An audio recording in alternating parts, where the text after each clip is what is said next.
Par précaution, on a beau mettre des croisillons à nos fenêtres, passer au bleu nos devants. Les hommes sont bêtes. Bêtes, bêtes. Ne m'en parlez pas. Tenez, je souffre. C'est Pascal qui disait « L'homme est un roseau ». C'est-à-dire une petite chose toute bête, bête, bête. Et d'ailleurs, c'est que Pascal, lui, c'était un homme de crâne, avec ses airs de bon apôtre. Je me suis toujours demandé d'ailleurs pourquoi l'on disait « l'agneau Pascal ». Ne vous y fiez pas. Oui, l'homme est bête, bête, bête.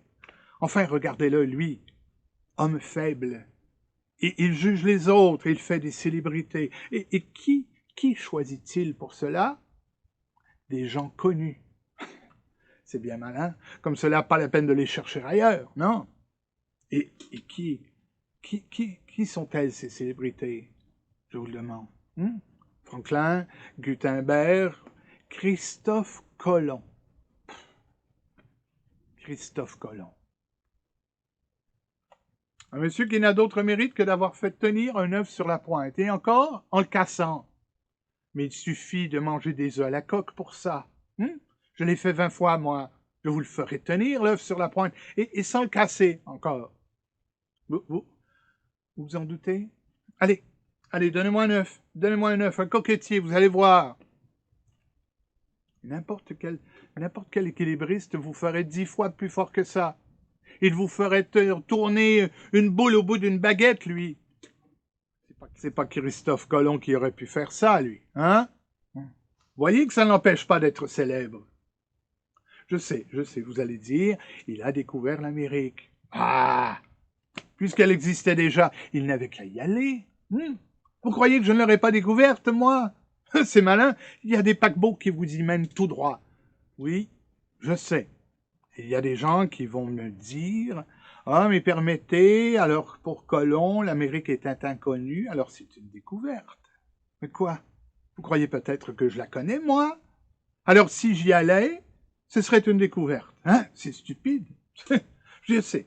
On me répondra « Oui, mais sachez que Colomb est le premier Européen à mettre les pieds en Amérique. » Alors quoi?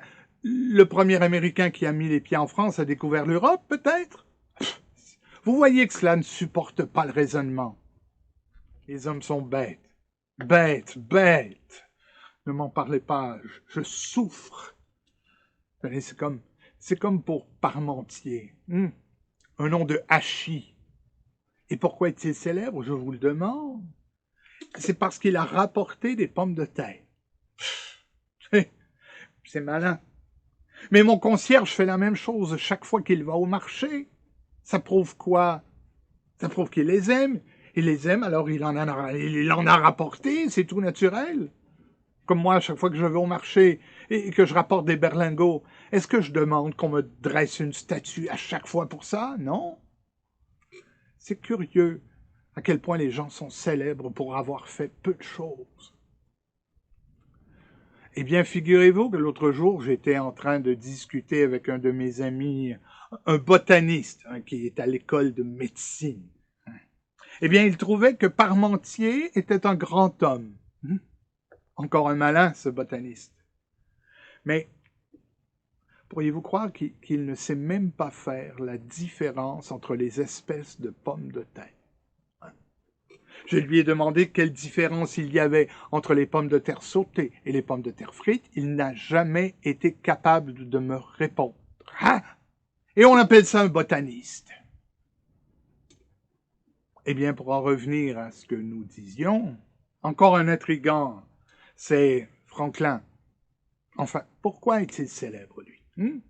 Parce qu'il a inventé le paratonnerre. Bon. Qu'est-ce que c'est que le paratonnerre? C'est un machin qui a pour but de vous garantir le tonnerre.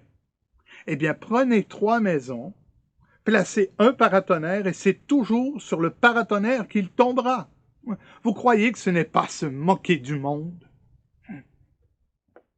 Ah non, les hommes sont bêtes. Bêtes, bêtes. Ne m'en parlez pas, je souffre. Prenez les peintres, par exemple. On leur fait des célébrités. Et pourquoi? parce qu'ils savent bien peindre. Il ne manquerait plus que cela qu'ils ne sussent pas peindre.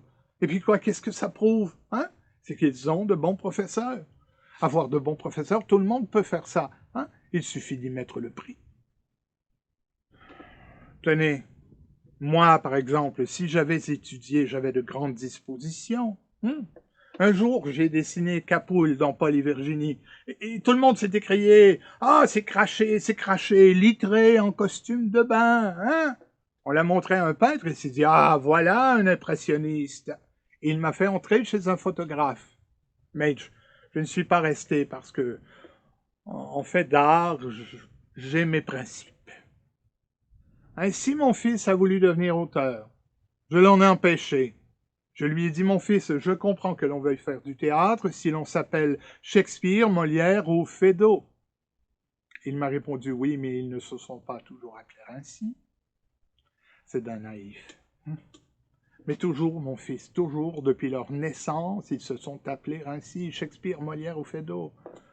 Et il a cru me coller en disant, oui, mais père, si leurs parents les avaient empêchés d'écrire.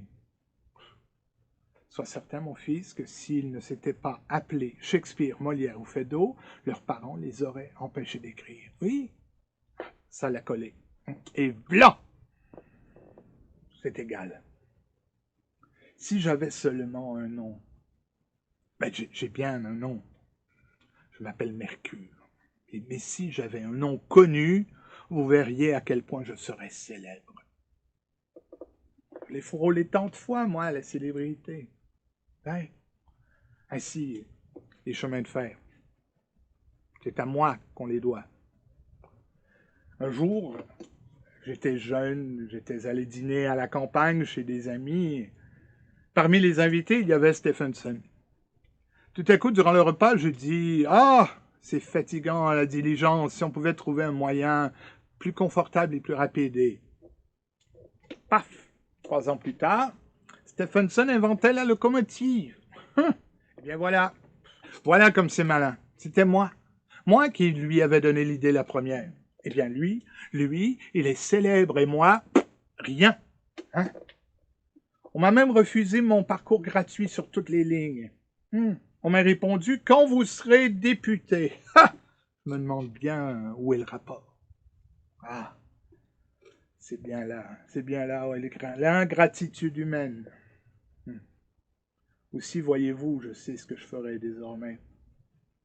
Désormais, je ne dirai plus un mot, je ne penserai plus rien, je ne dirai plus rien, je n'inventerai plus rien. Comme ça, on ne pourra plus jamais rien me prendre. Et vous allez voir que le progrès, hein? Ah non. L'homme est trop bête. Bête. Ne m'en parlez pas, je souffre.